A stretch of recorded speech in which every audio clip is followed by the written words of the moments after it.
I recognize that while my mother was a fantastic mother, and most of what I do well as a mother myself I do because that's how she parented me, she can't be a father. Her partner, an incredible woman, both of these women have my heart, cannot be a father either. Children have a right to be in relationship with their mother and father whenever possible, and as a society, we shouldn't normalize a family structure that requires children to lose one or both parents to be in that household. And the question is not even really whether or not they have the capacity to love and commit the way heterosexuals do. They do. They absolutely do. The question is, what is government's interest in marriage? It's really not about affirming the connections that we have with one another. It has to do with the product of those unions. And there's something distinct about the product of a union between heterosexuals. What's distinct is that they make babies, and those babies have rights, and those babies deserve protection. So now everybody that doesn't support gay marriage is a bigot, right? Because either you're isolated and you don't know any gay people, or you're indoctrinated, or you're homophobic. You're the equivalent of a racist. They were not giving any attention to people that had a genuine argument, a well-founded, secular, convincing argument for support of traditional marriage. Seja muito bem-vindo ao 4º episódio da série A Nova Família, aqui no canal do Dois Dedos de Teologia.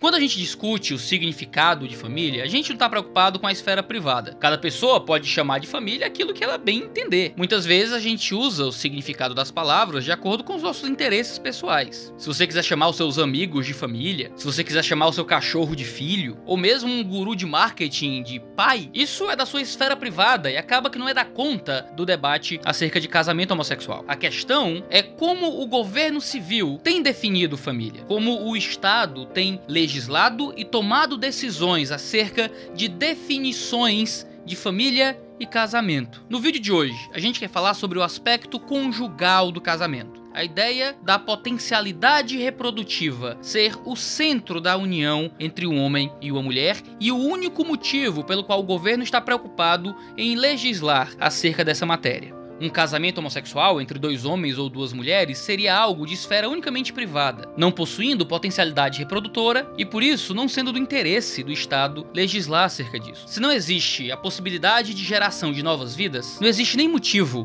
para o governo se meter no assunto do casamento. Se existe uma relação entre o casamento e a vida familiar, nós podemos esperar uma relação ou um paralelo entre a atividade que mais propriamente sela o casamento e a geração de vidas, e os filhos, e a vida familiar, essa extensão que nasce com o casamento. Na visão conjugal, isso é óbvio. O mesmo ato que sela o casamento é o ato que gera vidas. Então, o casamento está intrinsecamente voltado à vida familiar, porque o mesmo ato que sela a união integral entre os cônjuges é o mesmo ato que gera a família, que gera novas vidas. Aqui nós temos um novo paralelo que a visão revisionista não é capaz de explicar. E aqui a gente vê qual é a diferença entre casamento e amizade. A amizade não possui uma orientação intrínseca à vida familiar. É muito normal que quando você casa, as pessoas comecem a perguntar quando vêm os filhos? De onde está vindo essa expectativa? Essa expectativa está vindo do fato de que a atividade que sela a sua união é a atividade que gera vidas. Então, a expectativa da vida familiar no casamento é algo espontâneo e intrínseco. Eu sou amiga da Bárbara há quase 20 anos. Ninguém nunca perguntou para mim quando vêm nossos filhos. Uma união intrinsecamente afetiva, a minha e a dela. Mas filhos não são a consequência dessa união. Eles não são uma expectativa dessa união. Eles são uma expectativa de uma comunidade que está intrinsecamente voltada à vida familiar. Essa comunidade é o casamento. E é por isso, e não por causa do afeto, que o Estado se mete no nosso casamento. O casamento é uma instituição que passa a mensagem para a cultura de que as crianças precisam, pelo menos idealmente, de um pai e de uma mãe. Mas eles só passam essa mensagem se o casamento for entendido como uma união intrinsecamente voltada à vida familiar. Se o casamento não está voltado intrinsecamente à vida familiar, então ele deixa de passar essa mensagem para a cultura. E aí, se é um pai, ou apenas uma mãe, ou 2 pais, ou a mãe e o avô, para de ser relevante, para de fazer sentido. Começa a haver uma desconexão entre a criação das crianças e a união dos adultos, onde essa união dos adultos passa a ser pautada apenas no afeto, ou seja, passa a ser pautada neles e não na prole. Por que o Estado tem interesse no casamento? O Estado tem interesse no casamento porque em um casamento estável, nós temos maiores chances de que as crianças concebidas não serão abandonadas. Dificilmente você tem 2 pessoas casadas que têm um filho e dizem, não, vou largar para adoção. Ou uma mulher casada que engravida e diz, não, esse aqui eu vou abortar. Não é essa a realidade. Você vê isso acontecer muito mais nos casos onde a concepção ocorreu fora do casamento. Mas quando ela ocorre dentro do casamento, existe muito mais chances que essas crianças serão amparadas. E além disso, que os pais irão se dedicar a elas e se sacrificar por elas. E passar a elas os valores que o Estado não é capaz de passar. Educar uma criança é um processo árduo e longo. Quem é pai sabe disso. Quantas vezes você precisa dizer não para a criança aprender? Muitas vezes. E aí você tem que estar lá dia a dia. Ela fez de novo, você corrige. E no outro dia você corrige de novo. O Estado não tem como estar do lado da criança dessa forma. Mas os pais, de fato, se importam, via de regra. E eles devem ser estimulados a se importarem. E aí eles fazem esse acompanhamento com as crianças, né? Eles cuidam delas, eles garantem que nós vamos receber na sociedade, ou pelo menos eles aumentam as chances de que nós receberemos na sociedade cidadãos de bem, que vão contribuir para o bem comum, que não vão roubar, que não vão matar, que vão trabalhar, que vão fazer a economia progredir, que vão ser honestos e que vão passar adiante essa estrutura de família cuidando da próxima geração. Então, por isso, o casamento é muito importante para o Estado, porque ele cuida de um grupo que é extremamente vulnerável, que são as crianças. E isso não é algo irrelevante. Isso é algo muito importante que nós estamos tratando como se não fosse nada. Como se de fato eu pudesse ter um filho aqui, um filho ali e não fosse relevante que o pai estivesse presente, por exemplo. Um estudo publicado no Journal of Research on Adolescence ficou demonstrado que, embora uma parte considerável do risco que parecia ser devido à ausência do pai pudesse, na verdade, ser atribuída a outros fatores, como maternidade adolescente, baixa escolaridade dos pais, desigualdades raciais e pobreza, adolescentes em famílias com ausência paterna ainda enfrentavam riscos elevados de encarceramento. Os adolescentes que enfrentavam os maiores riscos de encarceramento, no entanto, foram aqueles em famílias com padrastos, incluindo famílias com pai e madrasta. Os avós matrimoniais podem ajudar a atenuar esse risco, embora o novo casamento e a instabilidade residencial aumentem. As políticas sociais de apoio aos filhos devem ir além de uma ênfase sobre o casamento, para combater os riscos enfrentados por adolescentes que vivem em famílias adotivas também. Aqui no Brasil, não há pesquisas tão amplas mostrando a relação entre ausência paterna e criminalidade. No entanto, em uma pesquisa feita pelo Ministério Público de São Paulo, com cerca de 1.500 jovens e publicado no jornal Folha de São Paulo, mostrou-se que 2 em cada 3 jovens infratores vêm de famílias que não têm o pai dentro de casa.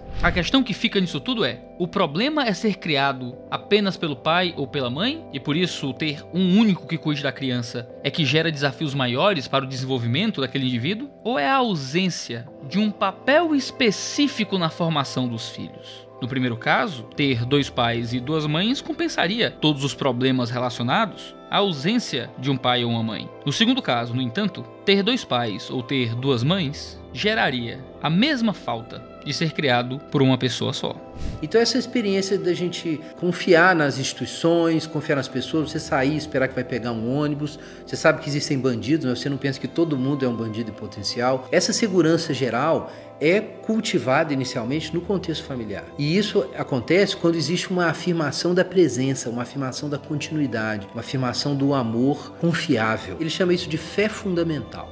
Isso é gerado no lar, no contexto da família. Crianças que não são sujeitas a essa experiência de confiabilidade, de promessas que são cumpridas, de cuidado constante, elas desenvolvem várias formas de insegurança ontológica que vão se refletir depois em patologias nas relações sociais. Então, faz todo sentido que a perdurabilidade seja necessária para a gente ter famílias. Mas aí vem o paradoxo. Apesar deles dizerem nesse voto de 2011 que a perdurabilidade é um traço dessas relações, O discurso dos teóricos não é exatamente esse. Pelo contrário, o discurso dos teóricos é de que as relações familiares devem durar enquanto existe o afeto. E uma vez que o afeto ou aquelas emoções se dissipam, então a relação é fluida agora. Então ela pode se desfazer. Quando a gente reestrutura o casamento para significar apenas uma união afetiva, a gente quebra o link entre casamento e vida familiar, os homens param de ver por que eles precisam se responsabilizar por aqueles filhos. Por que eles precisam ficar com aquela mulher? Por que eles precisam se dedicar àquela mulher e àquela família até o fim da vida? Não faz sentido. Eles pensam que eles podem simplesmente sair de casa e talvez ajudar financeiramente. E não é assim. A criança precisa de muito mais do que isso. Ela precisa do pai e da mãe juntos. E as pessoas que experimentaram um caso de divórcio entre os pais ou que cresceram com a ausência de um dos pais são as primeiras a perceber o quanto que isso é doloroso e o quanto que isso deixa uma falha e uma quebra, às vezes na sua própria formação, na sua segurança pessoal.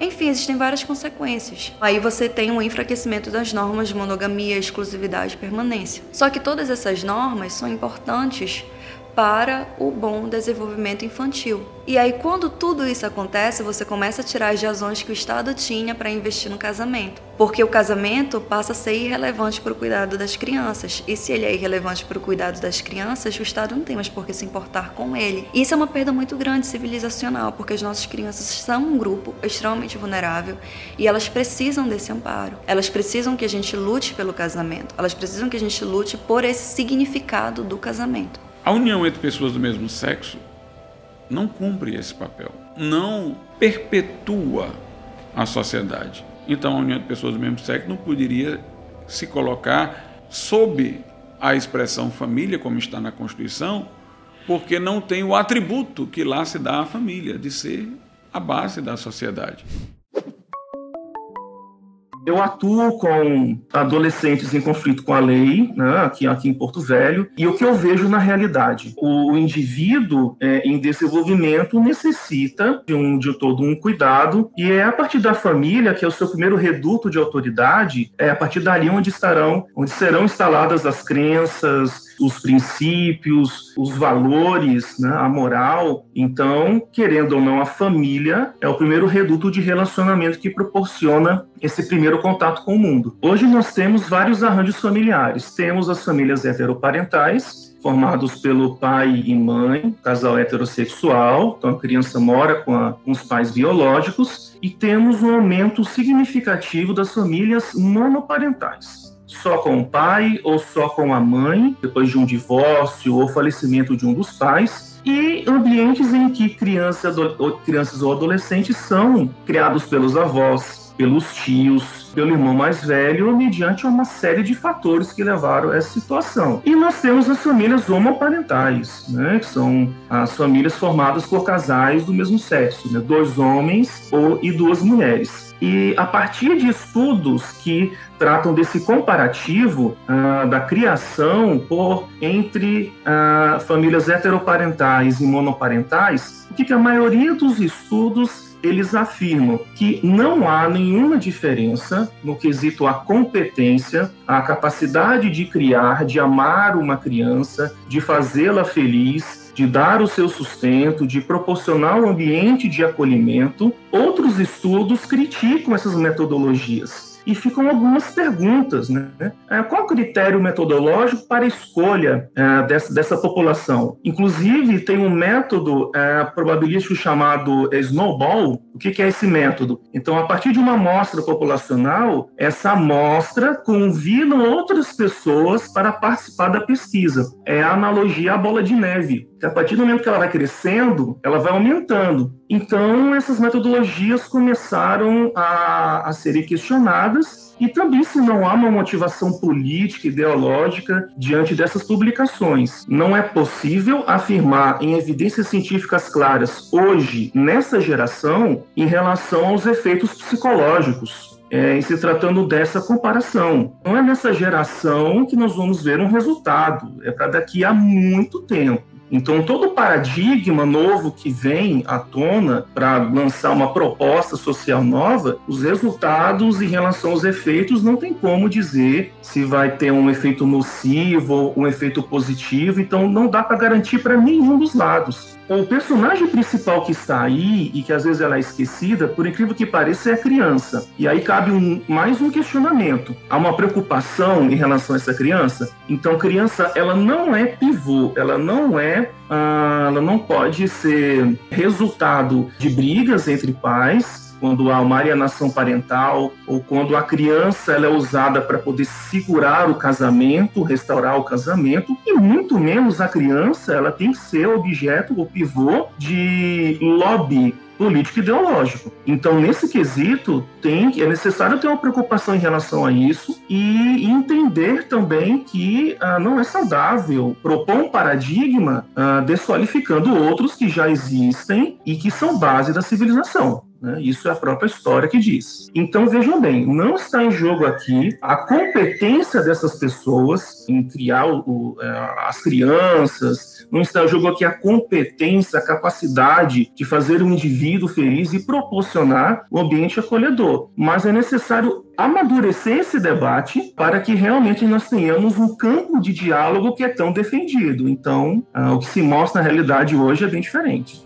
Muitos acreditam em um pretenso consenso acadêmico acerca da criação de filhos por duplas homossexuais. Esse consenso, no entanto, tem sido refutado por vários grupos que verificaram as fontes desse consenso. Por exemplo, Walter Chum, no livro Same-Sex Parenting Research, A Critical Assessment, pesquisa sobre paternidade do mesmo sexo, uma avaliação crítica. O autor analisou cerca de 400 estudos sobre paternalidade homossexual e concluiu que esse dito consenso acadêmico é falso. Ele apresenta os vieses ideológicos, as faltas de rigor técnico e os outros problemas com a maioria dos papers que se dizem a favor da adoção de crianças por duplas homossexuais. Segundo o autor, as pesquisas mais sérias apontam, no entanto, algo contra o consenso. A análise feita pelos pesquisadores Nanette Gertrell, Henry Bosch e Naomi Goldberg, jovens criados por duplas homossexuais, estão na casa dos 60% no consumo de drogas. Os mesmos dados são apontados no aspecto educacional. Filhos de duplas homossexuais costumam ter uma abstenção escolar maior e um desempenho estudantil pior. Adicione-se a isso o estudo de Theodora Sirota, que mostra como a relação entre homossexualidade e criação não é tão descontínua como tentam fazer parecer. Dizem que a sexualidade é totalmente inata, você nasce homossexual, e se ignora que existe um aspecto de formação da sexualidade, que faz com que sim, as influências externas também afetem o modo como a nossa sexualidade se manifesta. Nós não somos só os nossos genes, nós somos também a nossa formação no mundo. Por isso, Theodora Sirota concluiu que moças criadas por pais homossexuais têm 11 vezes mais chances de se tornarem lésbicas em comparação com filhas de pais heterossexuais. Outra pesquisa, conduzida por Ronit Zweig, mostra que 1,9% de filhos criados em famílias tradicionais possuíam inclinação homossexual, enquanto filhos criados em lares homossexuais, esse número subia para 25%. E esses são apenas uns dos vários dados que ele cataloga na sua obra, mostrando que não existe nenhum consenso acadêmico acerca do resultado da homoparentalidade em crianças, por mais que o lobby político e cultural tente calar pesquisas que sejam incômodas aos padrões do nosso tempo. Jean-Pierre Delamare escreveu uma obra chamada Homosexuel contre le mariage pour tous, que pode ser traduzido por Um homossexual contra o casamento para todos. No seu livro, ele argumenta que toda criança tem a necessidade de um pai e de uma mãe a fim de encontrar realização plena, e que isso é muito diferente entre ter dois pais ou duas mães do mesmo sexo. Ora, se a adoção está sempre sujeita ao melhor interesse da criança, por que se negaria a uma criança que já foi abandonada pelos seus pais progenitores, quer de forma consciente, ou seja por força maior, como tragédias e mortes? Como negaríamos mais uma vez que crianças fossem adotadas por lares que não reproduzem a experiência análoga que lhe deu a vida? Qualquer modelo de família que nós pudermos imaginar, ou qualquer concepção de lar, nós vamos encontrar pontos positivos e negativos. O objetivo é apresentar fatos sobre a importância do pai como referência masculina e a importância da mãe como referência feminina no desenvolvimento de filhos saudáveis. É óbvio que não significa que obrigatoriamente toda família que tiver pai e mãe presentes, a figura masculina e feminina exercendo a paternidade e a maternidade na formação dos filhos, obrigatoriamente esses filhos serão bem ajustados e seguirão um rumo saudável, né, de desenvolvimento emocional. Como também não é obrigatoriamente todo lar com apenas um dos pais, por exemplo, um pai solteiro ou uma mãe solteira, ou qualquer outro modelo de lar que se possa conceber, porque o pai e a mãe não estão necessariamente presentes os dois, então obrigatoriamente os filhos serão desajustados e terão problema. Os fatos que nós vamos apresentar aqui, eles falam de uma média estatística vista nas pesquisas, não sendo algo determinístico que diga modelo A de família, tudo corre muito bem, modelo B de família não funciona. Não é esse o objetivo, como nós já dissemos, né? A ideia é mostrar a média estatística do que as pesquisas demonstram. Na revista Pais e Filhos, as psicólogas Márcia Orsi e Beth Monteiro falaram sobre a necessidade da figura paterna masculina na formação dos filhos. Márcia Orsi é psicóloga especialista em intervenção familiar do Instituto de Terapia Sistêmica, o ITS, de São José do Rio Preto. E ela diz o seguinte: pesquisas demonstram que a figura paterna possibilita à criança a entrada no contato social de forma mais segura, proporciona o equilíbrio que a criança precisa e mostrar o mundo masculino é importante para o equilíbrio da criança. Já a colega dela, Beth Monteiro, no mesmo trabalho, psicóloga, pedagoga, escritora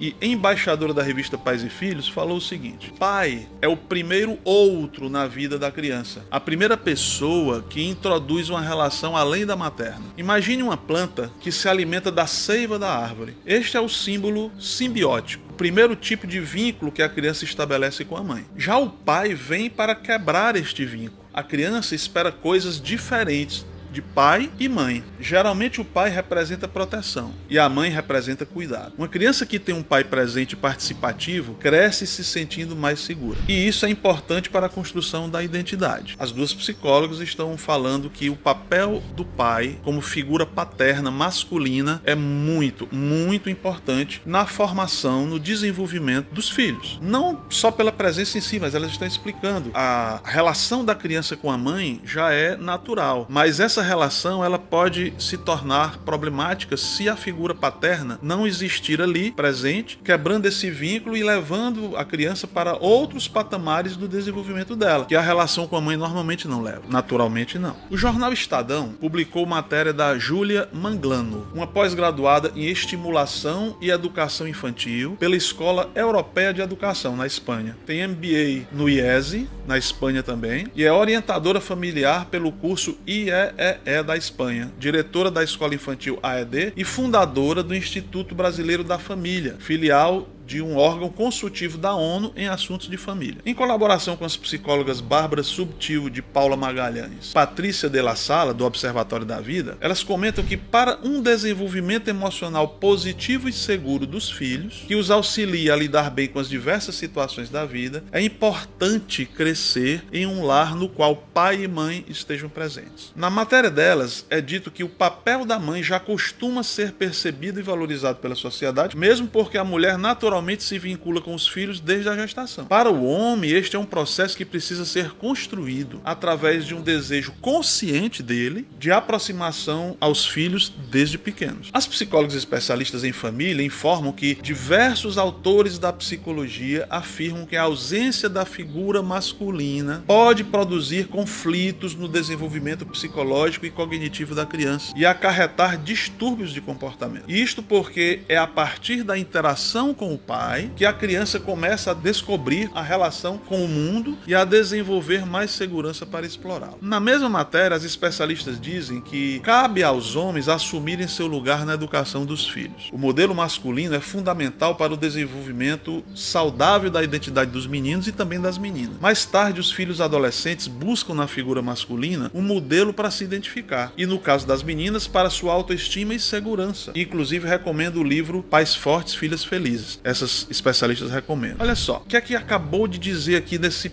nessa parte do trabalho delas, que os adolescentes, os filhos adolescentes, nessa fase eles buscam na figura masculina um modelo para se identificar. Os meninos buscam na figura masculina um modelo de identificação, enquanto que as meninas buscam um modelo para autoestima e segurança. Portanto, a ausência desse referencial masculino prevê-se, pelas pesquisas que têm sido feitas, que vai deixar lacunas importantes. Júlia, Paula e Patrícia, as 3 especialistas, alertam que se o pai não ocupar este lugar o quanto antes, os filhos podem colocar outras pessoas em seu lugar, sendo grande o perigo de não selecionarem um bom modelo para esta identificação. Olha só que coisa importante. A ausência do pai, ou o pai negligente, a figura masculina que não esteja cumprindo o seu papel, pode fazer com que os filhos escolham um outro referencial de modelo. E há o perigo de eles selecionarem um modelo ruim, causar uma identidade problemática. Complementariedade do pai e da mãe, a capacidade de definirem em conjunto a educação dos filhos, possibilitará um modelo de crescimento saudável com uma base estrutural para que cada filho seja um adulto maduro e cada vez mais feliz. Se por algum motivo o pai biológico não puder estar presente, é importante que outra figura masculina ocupe este lugar, como avô, tio ou outro adulto, mas o referencial masculino não pode faltar. Já para Guy Corneau, autor do livro Pai Ausente e Filho Carente, a presença do pai é que poderá facilitar a criança a passagem do mundo da família para o da sociedade, sendo permitido o acesso à afirmação de si mesmo, a capacidade de se defender e de explorar o ambiente. Segundo o autor, as pesquisas mostram que as crianças que têm o pai próximo e presente sentem-se mais seguras em seus estudos, na escolha de uma profissão ou na tomada de iniciativas pessoais. Já de acordo com Mariana Eiserick e Davi Simon Bergman, autores do trabalho Ausência Paterna e Sua Repercussão no Desenvolvimento da Criança e do Adolescente, publicado na revista de Psiquiatria do Rio Grande do Sul, em que fizeram um estudo de caso clínico e uma rigorosa revisão de literatura, a ausência paterna tem potencial para gerar conflitos no desenvolvimento psicológico e cognitivo da criança, bem como influenciar o desenvolvimento de distúrbios de comportamento.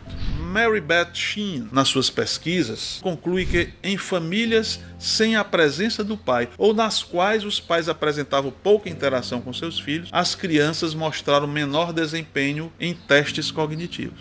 Malcolm Montgomery observa que crianças com ausência do pai biológico têm 2 vezes mais probabilidade de repetir o ano escolar e 11 vezes mais chances de apresentarem comportamento violento nas escolas. Além de, principalmente os meninos, evidenciarem maiores dificuldades nas provas finais e uma média mais baixa de leitura. Edilene Benksic informa que a educação, para ser equilibrada, necessita dos 2 progenitores. A presença paterna masculina na família é diferente e complementar à materna feminina. A falta de um modelo na educação, masculino ou feminino, implica quase sempre em um desequilíbrio naquele que é educado, o filho. Então observem que a presença do pai, figura masculina, e da mãe, figura feminina, é fundamental para o desenvolvimento saudável dos filhos. A ausência de um deles tem grande chance de gerar desajustes. Então, é sabido de muitos de nós, a gente usa esse termo aí, a questão de como a formação psíquica de um ser humano, de uma criança, inicialmente, ela se dá a partir da relação que é construída ali no núcleo familiar. Eu quero lembrar, que Freud ele se debruça sobre esse tema. Ele sempre se vale da presença do órgão genital masculino e da ausência deste mesmo órgão na vida feminina. Então a gente já vê que a teoria do desenvolvimento freudiano ela se dá pelo fato de existir uma presença anatômica. Existe ali uma diferença entre homem e mulher, entre macho e fêmea. Claro que Freud está tratando de um imaginário, mas é muito importante, quando ele desenvolve a ideia lá do complexo de Édipo e da castração, o imaginário que existia ali entre os meninos, e ele explica assim na sua obra, é que essa diferença anatômica, que mais tarde vai ter um símbolo, vai se tornar um símbolo, ele não vai chamar mais de pênis, ele vai chamar de falo, porque Freud vai desenvolvendo a sua teoria de como o símbolo vai sendo introduzido na cabeça de uma criança a partir da triangulação da criança, do seu pai e da sua mãe. Esta relação entre os três determina toda a vida psíquica. Isso é muito importante a gente saber. Então, este é um primeiro motivo para a gente pensar que a triangulação, né, pai, mãe e os filhos, é o que constitui a vida psíquica inicial. Né, o Freud vai dizer lá para nós que essa diferença, e assim que ele explica a castração, né, o menino ver que o seu pai tem um órgão maior do que o dele, isso lhe dá medo. Né? E Freud diz dessa maneira, né? A experiência, o imaginário infantil é de que aquele que tem um falo maior, que tem maior poder, ele então castra as meninas. É isso que existe no imaginário. Ele castrou todas as meninas porque essa é a figura que havia, né, no imaginário, de que o menino, né, ele é mais fraco do que o outro do mesmo sexo que ele, e esse outro que é mais forte havia castrado todo mundo por medo da castração, por medo de perder o seu poder e até de chegar a essa posição. Ele então, Freud cria essa ideia, né, de que o menino passa a se identificar com o seu pai para ele no futuro ocupar aquele lugar de poder, né? E o que eu quero dizer é que com este tópico, Freud, então, está dizendo para nós, e toda a sua obra isso vai ficar muito claro, que a sexualidade, a anatomia da sexualidade, a presença do pai, da mãe dentro da casa, são o centro constitutivo da estrutura psíquica de todo o conflito humano. E é inevitavelmente marcado por essa relação entre o sujeito, entre a criança ali, menino ou menina. Esse é um primeiro motivo de pais e mães dentro de casa ajudarem na constituição psíquica de cada sujeito, né, de cada pessoa. Do ponto de vista das pesquisas evolucionárias, nós temos o que tem sido estudado hoje por alguns estudiosos de Harvard e outros lugares, o que nós chamamos então de investimento parental, né, para seleção sexual. As pesquisas evolutivas apontam para mais interesse na atividade feminina. Então existem ainda poucos estudos na atividade masculina. Por quê? Porque existe um esforço no acasalamento, e o que esta estrutura, né, que nós herdamos dos processos evolucionários, como eles então podem nos ajudar a perceber a importância de ter macho e fêmea dentro de casa. Eu vou apontar apenas um exemplo, né? O investimento das mulheres, ele é visto, né, quando o acasalamento ele traz este cuidado com os filhos, né, por meio da gravidez, da lactação. Então isso vai garantir uma estratégia diferenciada da dos homens. Esse é o primeiro ponto. As estratégias de preservação da natureza feminina, nós estamos falando aqui do sexo feminino, né, da mulher, são diferentes das dos homens, né? Os machos, para garantir o sucesso reprodutivo da espécie, eles entram então num outro tipo de dilema, né, da seleção natural, podemos dizer assim. Ele gasta energia no esforço de cuidar da prole, né, no esforço então de garantir que aquele acasalamento ali vai fazer com que a sua descendência, vamos chamar assim, né, esse envolvimento parental vai aumentar as chances do macho garantir que o seu filhote ele leve os seus genes para as outras gerações, né, mantendo então essa proteção da fêmea como uma garantia de que ele vai se sobressair sobre os demais. Eu separei aqui uma citação de um livro que eu li há um tempo, um livro chama Eu Primata, né, do Franz Delval. Ele diz assim, ó, a família nuclear, pai, mãe e filho, é a marca registrada da evolução social humana, uma vez que ao optar pela monogamia, o homem aumentou a capacidade de distinguir quais filhos são realmente seus descendentes. Assim, a família nuclear teria se originado a partir de uma tendência do macho a acompanhar a fêmea com quem se acasalou para manter rivais e infanticidas à distância, e ao mesmo tempo estabelecer uma sociedade cooperativa na qual ambos os sexos se sintam seguros. Além disso, aumentando a certeza da paternidade, abriu-se um caminho para um envolvimento ainda maior do pai nos cuidados dos filhos, sendo estes tanto indiretos como a provisão de alimentos, proteção da prole, quanto investimento mais direto de cuidado por meio da alimentação, limpeza e transporte. Nesse aspecto, a divisão do trabalho entre machos e fêmeas e a monogamia podem ter surgido para resolver um problema de sobrevivência da espécie entre os humanos. Poderíamos estender isto,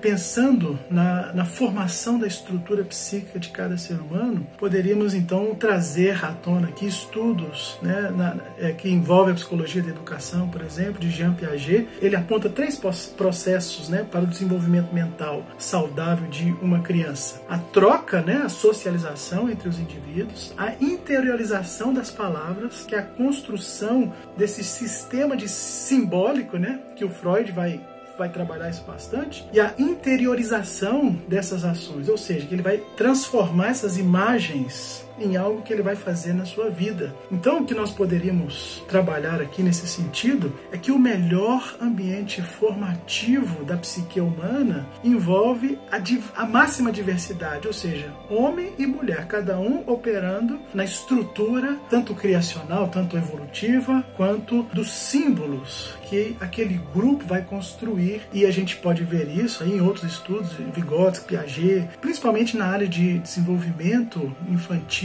que as estruturas, quanto mais elas estão adequadas ao modelo simbólico, cultural daquela criança ali, mais encaixados com a natureza inata, a filogênese das estruturas, mais ele tem capacidade, vamos dizer assim, ele está mais apto para um desenvolvimento mais saudável.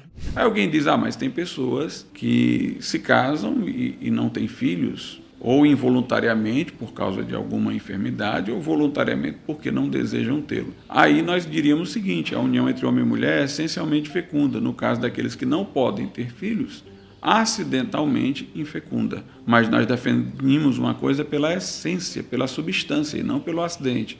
No caso de as pessoas voluntariamente não quererem ter filhos, aí eu lembro uma afirmação que Kant fez, que o casamento, do ponto de vista da natureza, é para gerar filhos. Agora, do ponto de vista dos indivíduos que se casam, é que eles poderão decidir contra a natureza em não ter filhos. Mas o casamento existe, do ponto de vista da natureza, para gerar filhos. A finalidade que a natureza dá ao casamento, ou existe o casamento a partir da natureza, porque a natureza quer se perpetuar.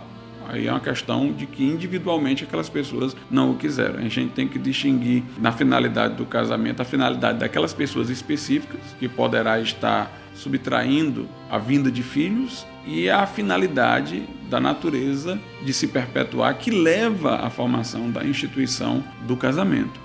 A gente sabe que alguns casais decidem não ter filhos. Alguns casais até mesmo nem podem ter filhos. Mas essa não é a questão. A questão é como a instituição se configura. Quando algo que tem uma função específica está quebrado, ainda assim a função se mantém. Quando você olha para um espelho rachado, você ainda sabe quais eram as funções daquele espelho. Se ninguém está sendo refletido no espelho, ainda assim a função dele permanece. Uma família que decide por não ter filhos, ainda assim uma família potencialmente reprodutora. Um casal que possui algum problema físico que os impede na fecundidade, ainda estão dentro de um relacionamento que, em seu sentido normal, ainda possui potencial de reprodução. Nós não podemos saber o que vai acontecer depois que alguém casa, mas nós sabemos que aquela união é fecunda. Por isso que nós a chamamos de casamento, quando entre homem e mulher. Então, a família é a base da sociedade, porque ela a perpetua, porque ela lhe permite a continuidade. Por isso que ela tem proteção especial do Estado. Por isso que é dito também na Constituição que ela terá a proteção especial do Estado. A união sexual natural ocorre ou de acordo com a mera natureza animal ou de acordo com a lei. A união sexual, de acordo com a lei, é o casamento, isto é, a união de duas pessoas de sexos diferentes para a posse por toda a vida dos atributos sexuais recíprocos. É possível que a finalidade da geração e educação dos filhos seja uma finalidade da natureza, para o que este plantou as inclinações de um sexo pelo outro. Entretanto, não é requerido aos seres humanos que casam fazer disso sua finalidade de modo a compatibilizar sua união com direitos, pois, de outra maneira, o casamento seria dissolvido com o cessar da procriação. O Estado vai proteger aquilo que é de interesse público e oferecer sua especial proteção àquilo que cumpre um papel ligado ao bem comum. Então, duas pessoas do mesmo sexo resolvem viver juntas, manter relações físicas, mas se elas, com aquela relação, não podem gerar filhos, nem perpetuar a sociedade, se elas não têm naquela união uma finalidade ligada ao bem comum, é exclusivamente um consumo de prazeres recíprocos, é exclusivamente no interesse privado de elas viverem o seu projeto pessoal de felicidade, por que razão o Estado deveria oferecer uma proteção especial? O Estado vai oferecer proteção especial a um tipo de união que cumpre uma missão coletiva, ligada ao bem comum. Por isso que a família é base da sociedade e depois é que se conclui que ela terá proteção especial do Estado. Tanto que se diz que o casamento é uma união privada, mas de ordem pública, porque cumpre uma função que está para além daquelas pessoas. Se você for olhar toda a linguagem da nossa Constituição, presume-se esse conceito de família e de casamento. Lá vai falar da proteção da maternidade, lá vai falar da proteção à infância, toda uma preocupação com os filhos, com a maternidade. Deveríamos admitir, inclusive, a adoção de uma criança por um casal análogo ao que poderiam ser os seus pais biológicos. Como ninguém vem ao mundo, a não ser como resultado de uma relação entre homem e mulher, deveria ser adotado, portanto, por alguém a quem poderia chamar de pai, alguém a quem poderia chamar de mãe. Se a natureza se perpetua assim, deve ter alguma finalidade. Inclusive a mãe, tem toda uma reelaboração de seu corpo depois do nascimento do filho, para que o filho tenha necessidades satisfeitas, como por exemplo de amamentação. Sabe-se que a criança fica apegada à mãe até um certo tempo, sentindo-se como extensão dela, até que, numa certa idade, ela é libertada dessa dependência da mãe pela figura paterna, para desenvolver sua autonomia e sua identidade. Então, todos esses componentes aí não poderão ser ignorados. Quando se vai pensar em adoção, tem que se pensar o que é melhor para a criança. Deve ela ser adotada por um casal análogo ao casal que lhe possa ter dado origem. Então, devemos ter essa preocupação com os vulneráveis. Nós temos que pensar nessa questão do casamento também em função daquilo que é melhor para os filhos. Aquilo que é melhor para os filhos. Então nós temos inúmeras razões para fazer objeção a que se considere a união entre pessoas do mesmo sexo como sendo casamento ou como tendo o status de casamento. Não atende à Declaração Universal dos Direitos Humanos, não atende o Código Civil, que é de 2002, não atende à Constituição, não atende à linguagem, casal, acasalamento, matrimônio, não atende à história, tem aí toda uma antecedência, não atende à biologia, não atende ao aspecto reprodutivo da natureza. Foi Kant que disse que o substrato do casamento, no caso biológico, reprodutivo, pertence à nossa natureza animal, ou seja, aquilo que nós temos em comum com os animais. Ele tem um substrato biológico com o qual nós estamos nivelados aos animais, ressaltando o aspecto reprodutivo e protetivo dos filhos que vão ser gerados, e nós, como seres humanos, dotados de espírito, tendo uma elevação de natureza, também temos um segundo extrato para o casamento, que é onde nós vamos ter a preocupação com a monogamia, que ressalta uma questão de justiça, com a fidelidade, que é uma questão moral, e com todo um conjunto de deveres dos pais para com os filhos, dos filhos para com os pais. A família, e particularmente o casamento, são instituições, ou é uma instituição afetiva em primeiro lugar? Então é importante deixar muito claro que não, que a família é mais do que isso. A família tem um substrato, uma dimensão afetiva que é fundamental. No dia que os pais deixam de trazer o alimento para os filhos, a família morre e acaba. Então a dimensão biológica é fundamental, a dimensão emocional também é, mas o foco de tudo isso é a formação humana integral, então é a formação moral. O que os pais comunicam para os filhos não é só alimento e carinho.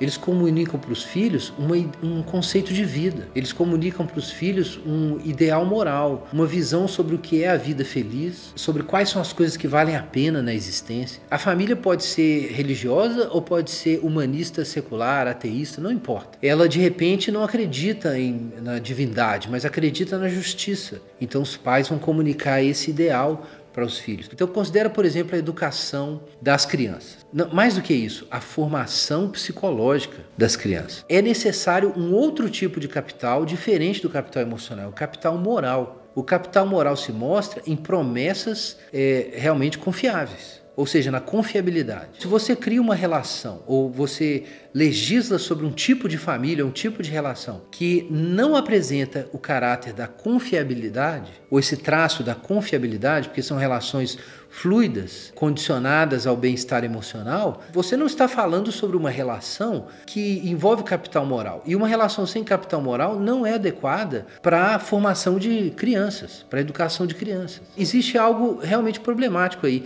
A família e o casamento, na sua concepção conjugal e tradicional, envolve compromissos que vão além do bem-estar. O centro não é a realização afetiva de cada indivíduo. O centro é uma experiência coletiva de amor e confiabilidade, e não o bem-estar individual. Quando você redefine a família em termos de bem-estar individual, você introduz novas formas de miséria e de violência. Então, nesse sentido, todo o movimento dos direitos afetivos, na sua interpretação do que a família e o casamento são, assumiu uma direção errada. Porque ao aceitar o emotivismo moral, ele perdeu a capacidade de distinguir entre capital emocional e capital moral. E de compreender que algumas instituições só funcionam bem com capital moral. Uma instituição artística só funciona bem com capital artístico. Instituições científicas não funcionam sem capital científico. Famílias não funcionam sem capital moral. Famílias baseadas na realização afetiva, no bem-estar afetivo, não produzem capital moral em quantidade suficiente para promover a formação humanística completa dos seus membros e a saúde moral completa dos seus membros. E veja só, caso a família não seja definida pelo seu potencial reprodutor na forma normal e natural, a posse de filhos e o cuidado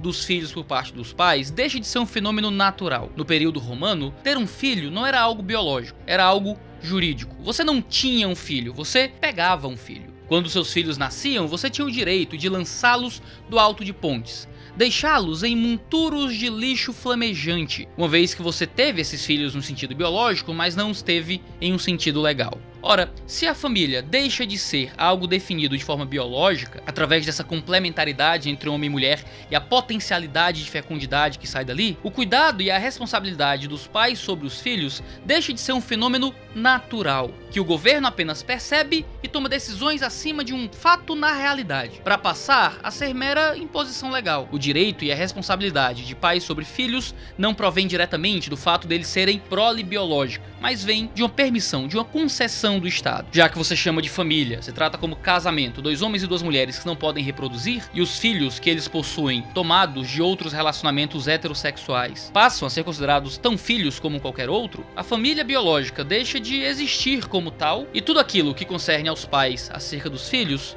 deixa de ser um fenômeno da natureza, passa a se tornar um fenômeno meramente jurídico, deixa de ser algo natural da estrutura do casamento para se tornar uma concessão do Estado. No fim das contas, você cuida dos seus filhos, porque o Estado te dá esse direito, e se ele dá, ele tira. E no fim das contas, o Estado tem poder acerca da forma como você cuida da sua família. Assim, você não tem mais direito de dar palmadas no seu filho, porque a lei Benino Bernardo vai impedi-lo nesse processo. Talvez você seja impedido de ter mais de determinado número de filhos, como a gente encontra tão comumente em alguns países orientais. Talvez você seja processado e perca a guarda dos seus filhos se você não os entregar ao currículo do Estado e desejar ensiná-los em casa, fazendo homeschooling, uma vez que você vai ser enquadrado em abandono intelectual do seu filho. No fim das contas, o relacionamento entre pais e filhos deixa de ser algo natural, humano, para se tornar algo mediado por burocratas sentados em escritórios em Brasília. E talvez esse seja um dos grandes problemas que está atrelado ao conceito revisionista de família, que ignora essa centralidade da fecundidade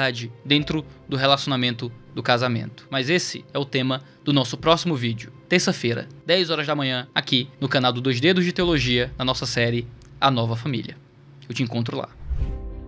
A política passou a ser muito mais preocupada contemporaneamente em fundar as suas práticas, encontrar legitimidade nas suas práticas, nos afetos dos indivíduos, do que propriamente dito em aquilo que vai contribuir para o bem comum, aquilo que vai ser a melhor plataforma política ou mesmo a estratégia de um governo. Quando a gente pensa, por exemplo,